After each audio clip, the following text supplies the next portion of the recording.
ओम शांति। आज 28 नवंबर 2023 की साकार मुरली।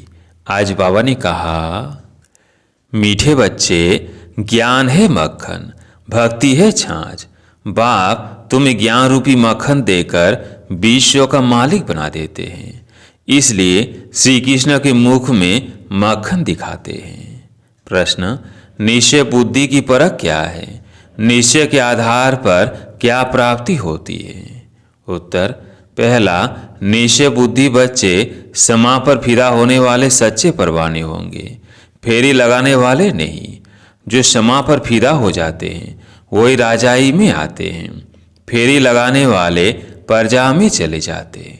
दूसरा, धरत पर ये धर्म न छोड़िए। यह प्रतिज्ञा निश्चय बुद्धि बच्चों की है। वे सच्चे प्रीत बुद्धि बन देह सहित देह के सब धर्मों को भूल बाप की याद में रहते हैं। गीत है, छोड़ भी दे आकाश सिंहासन। ओम शांति। भगवानुवाच। भगवान कहा जाता है निराकार परम पिता को। भगवानुवाच किसने कहा? उस निराकार परम पिता परमात्मा ने। निराकार बाप निराकार आत्माओं को बैठ समझाते हैं। निराकार आत्मा इस शरीर रूपी कर्मेंद्रियों से सुनती है। आत्माओं को न मेल न फीमेल कहा जाता है, उनको आत्मा ही कहा जाता है। आत्मा स्वयं इन आर्गस द्वारा कहती है, मैं एक शरीर छोड़ दूसरा लेती हूँ। जो मनुष्य मात्र है वह सब ब्रदर्स है। जब निराकार परमपिता परमात्मा की संतान है तो आपस में सब भाई भाई हैं। जब प्रजापिता ब्रह्मा की संतान है तो भाई बहन है। ये हमेशा सबको समझाते रहो, भगवान रक्षक है, भक्तों को भक्ति का फल देने वाला है। बाप समझाते हैं, सर्व का सद्गति दाता एक मैं हूँ, सर्व का शिक्षक बन श्रीमत देता हूँ और फिर सर्व का सद्गुरु भी हूँ। उनको कोई बाप टीचर गुरु नहीं। वही बाप प्राचीन भारत का राजयुग सिखलाने वाला है, श्री कृष्ण नहीं।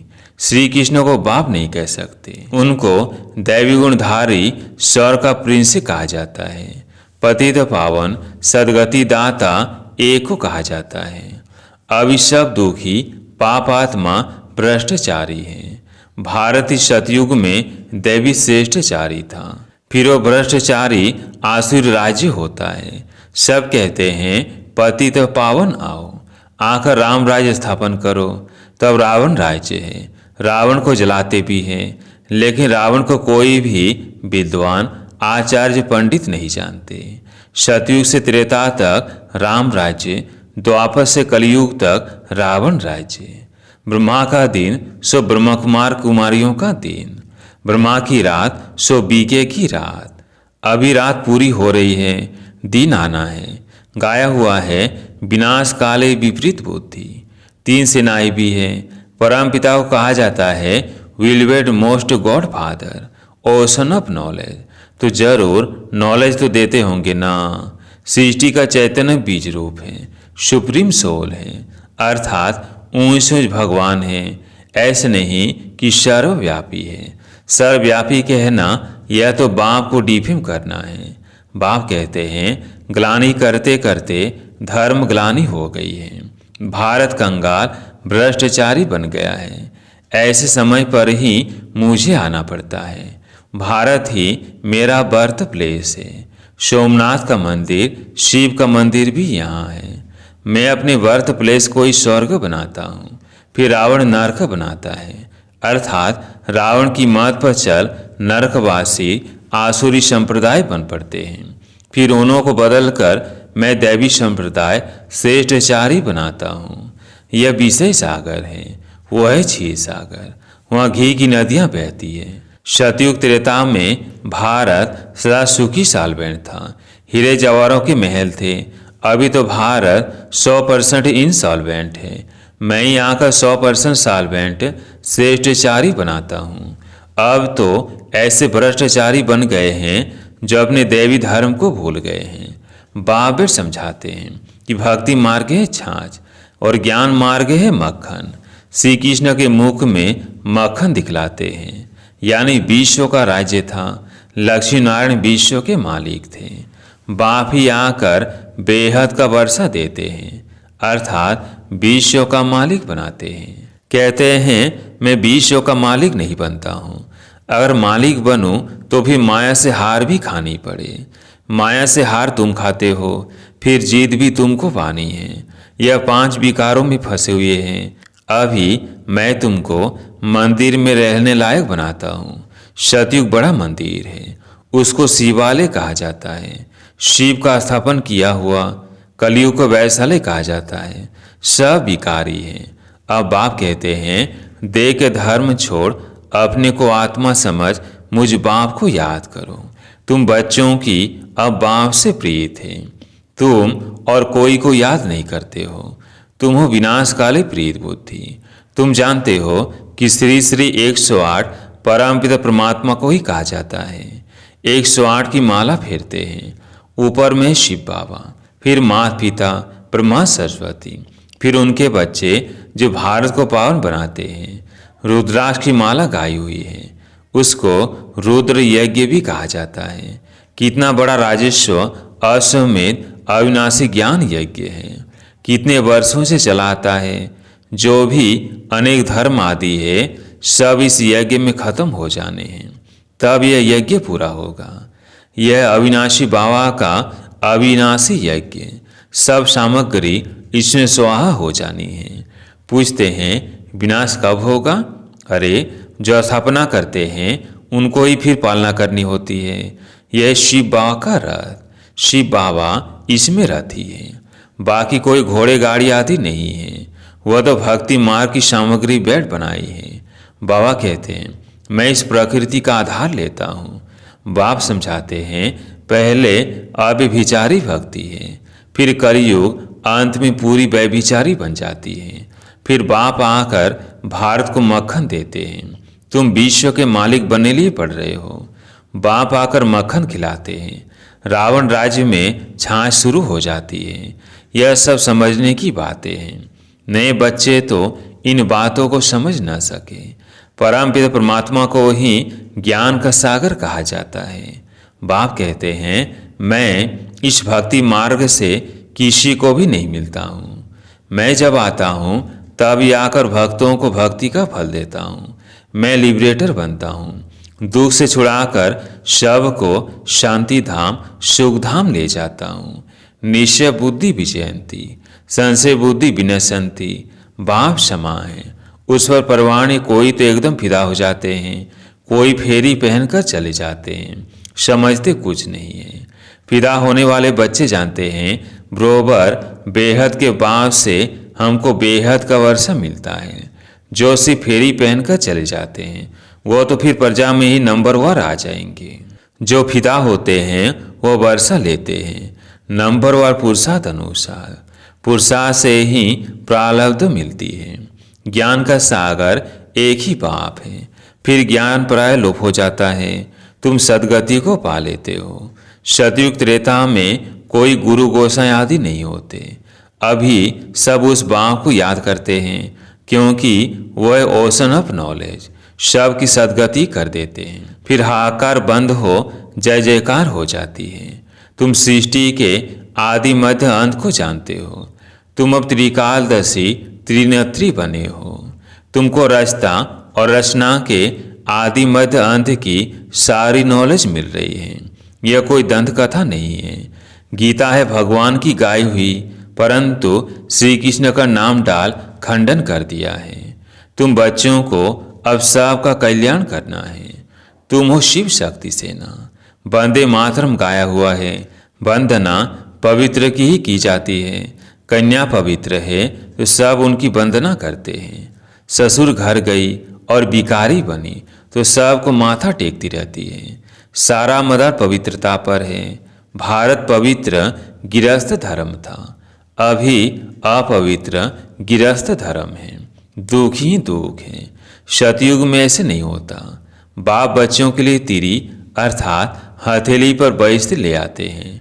गृहस्थ व्यवहार में रहते बाप से जीवन मुक्ति का वर्षा ले सकते हो। घरबार छोड़ने की कोई बात नहीं। सन्यासियों का निवृत्ति मार्ग अलग है। अब बाप से प्रतिज्ञा करते हैं बाबा, हम पवित्र बन पवित्र दुनिया के मालिक जरूर बनेंगे। फिर धरत पर ये धर्म न छोड़िए। 5 विकारों का दान दो तो माया का ग्रहण छूटे। भगवान है ही गरीब निवाज। साहूकार इस ज्ञान को उठा नहीं सकते, क्योंकि वो तो समझते हैं हमको धन आदि बहुत है, तब 16 कला संपूर्ण बनेंगे। सतयुग में है 16 कला संपूर्ण निर्विकारी। अब सीमत पर चलकर फिर ऐसा बनना है।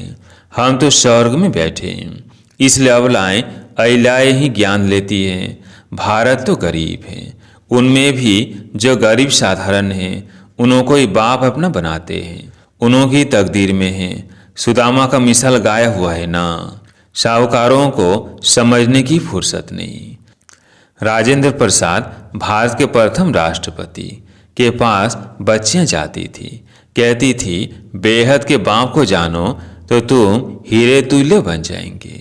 7 रोज का कोर्स करो।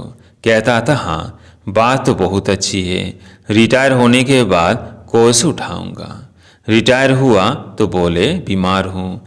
बड़े बड़े आदमियों को फुर्सत नहीं है।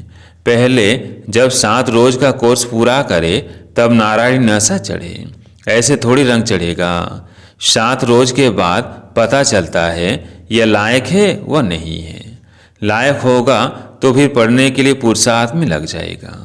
जब तक भट्ठी में पक्का रग नहीं लगा है तब तक बाहर जाने से रग ही उड़ जाता है, इसलिए पहले पक्का रग चढ़ाना है। अच्छा, मीठे मीठे सिकिलधे बच्चों प्रति माता पिता बाप दादा का याद प्यार और गुड मॉर्निंग। रूहानी बाप की रूहानी बच्चों को नमस्ते। हम रूहानी बच्चों की रूहानी बाप दादा को याद प्यार गुड मॉर्निंग नमस्ते नमस्ते। धारणा के लिए मुख्य सार। पहला पॉइंट, शिव शक्ति बन विश्व कल्याण करना है। पवित्रता के आधार पर कौड़ी तुल्य मनुष्यों को हीरे तुल्य बनाना है। दूसरा पॉइंट, सीमत पर विकारों का दान दे संपूर्ण निर्विकारी 16 कला संपूर्ण बनना है। क्षमा पर फिदा होने वाला परवाना बनना है। आज प्यारे मीठे बाबा का वरदान, परिस्थितियों को साइड सीन समझ पार करने वाले स्मृति स्वरूप समर्थ आत्मा भव। परिस्थितियों को साइड सीन समझ पार करने वाले स्मृति स्वरूप समर्थ आत्मा भव। स्मृति स्वरूप आत्मा समर्थ होने के कारण परिस्थितियों को खेल समझती है, भले कितनी भी बड़ी परिस्थिति हो। लेकिन समर्थ आत्मा के लिए मंजिल पर पहुंचने के लिए यह सब रास्ते के साइड सीन्स हैं। लोग तो खर्चा करके भी साइड सीन देखने जाते हैं, तो स्मृति स्वरूप समर्थ आत्मा के लिए परिस्थिति कहो, पेपर कहो, विघ्न कहो, सब साइड सीन्स हैं। और स्मृति में है कि मंजिल के साइड सीन्स अनगिनत बार पार की है, नथिंग न्यू। स्लोगन, दूसरों की करेक्शन करने के बजाय बाप से कनेक्शन जोड़ लो तो वरदानों की अनुभूति होती रहेगी। दूसरों की करेक्शन करने के बजाय बाप से कनेक्शन जोड़ लो तो वरदानों की अनुभूति होती रहेगी। अब सुनते हैं मातेश्वरी जी के मधुर महावाक्य। हेडलाइन, सिर्फ ओम के शब्द के उच्चारण से कोई फायदा नहीं। मम्मा ने कहा ओम रटो माना ओम जपो। जिस समय हम ओम शब्द कहते हैं तो ओम कहने का मतलब यह नहीं कि ओम शब्द को उच्चारण करना है। सिर्फ ओम कहने से कोई जीवन में फायदा नहीं, परंतु ओम के अर्थ स्वरूप में स्थित होना, उस ओम के अर्थ को जानने से मनुष्य को वो शांति प्राप्त होती है। अब मनुष्य चाहते तो अवश्य हैं कि हमें शांति प्राप्त होवे। उस शांति स्थापन के लिए बहुत सम्मेलन करते हैं, परंतु रिजल्ट ऐसे ही दिखाई दे रही है, जो और अशांति दुख का कारण बनता रहता है। क्योंकि मुख्य कारण है कि मनुष्य आत्मा ने जब तक 5 विकारों को नष्ट नहीं किया है तब तक दुनिया पर शांति कदाचित हो नहीं सकती। तो पहले हर एक मनुष्य को अपने 5 विकारों को वश करना है और अपनी आत्मा की डोर परमात्मा के साथ जोड़नी है, तभी शांति स्थापन होगी। तो मनुष्य अपने आप से पूछे, मैंने अपने 5 विकारों को नष्ट किया है, उनको जीतने का प्रयत्न किया है? अगर कोई पूछे तो हम अपने 5 विकारों को बस कैसे करें, तो उन्हों को यह तरीका बताया जाता है कि पहले उन्हों को ज्ञान और योग का वासधूप लगाओ और साथ में परमपिता परमात्मा के महावाक्य है, मेरे साथ बुद्धि योग लगाए मेरे बल को लेकर मुझ सर्वशक्तिवान प्रभु को याद करने से विकार हटते रहेंगे। अब इतनी चाहिए साधना जो खुद परमात्मा आकर हमें सिखाता है। अच्छा, ओम शांति।